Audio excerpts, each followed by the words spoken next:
Why would a male choose to live with his parents for longer versus a female who's like, bye-bye, I'm leaving, I'm going to college. I'm going to go, at least I'm going to follow the at least 500 miles away from home rule. Yeah, and I think you see it in some of the national stats, right? Unemployment rates for males at the same educational level, and females in some cases are more pressured, or for those without a college degree, males kind of screening more negatively than females. So, I think it's, our sex being a little bit lazier and probably playing too many video games to matriculate up. But oh my gosh, I'm going to have to save this for my teenagers. I'm going to clip what you just said. Anyways, sorry to interrupt. Go on.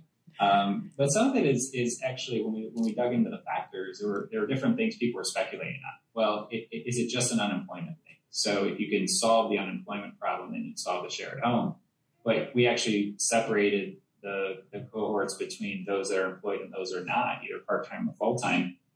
And you actually saw, even among full-time employed young adults, the share at home had gone up over the last 10 years. So it's almost a willingness to be at home, whether that's because you're trying to save for something or you just prefer to be at home. The parents prefer to have them at home.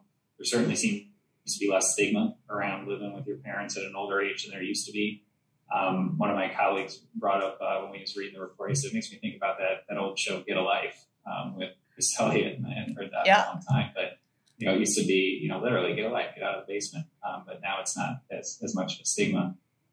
So the one thing that we found, after going through all these different factors, that actually was very telling was the decline in marriage rates, where as the younger generations have either foregone marriage altogether or decided to get married later in life, it's really altered that trajectory to independence.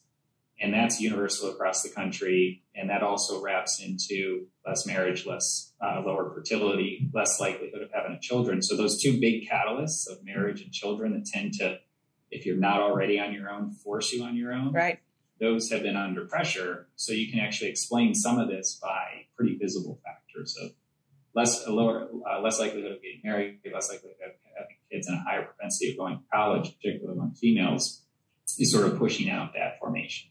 And as you get deeper into the age cohorts, you get closer to 40, some of the stuff balances itself out, but it does have a steeper trajectory to it than it used to. Well, plus even if you're putting off marriage as opposed to never getting married, the longer you put off marriage, the fewer children you're going to have.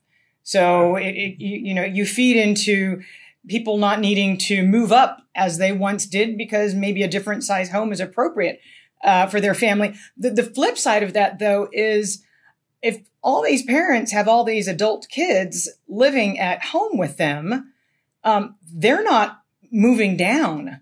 They're not downsizing. They can't downsize if you got your kids, if your kids are living with you. Right, exactly. And you look at the different age cohorts, there's obviously a very big difference between the 20 to 24-year-old share at home versus the 35 to 39 share at home.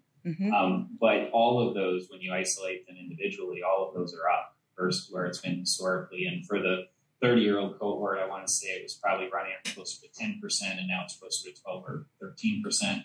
So it might not sound like a lot to have that 200, 300 basis point increase, but it's a net negative to household formation. And it's something that a lot of clients are focused on when they're asking the question, because I think there's still this embedded expectation that, well, that's gravy, that's tailwind, that's yet to come. They're eventually going to move out.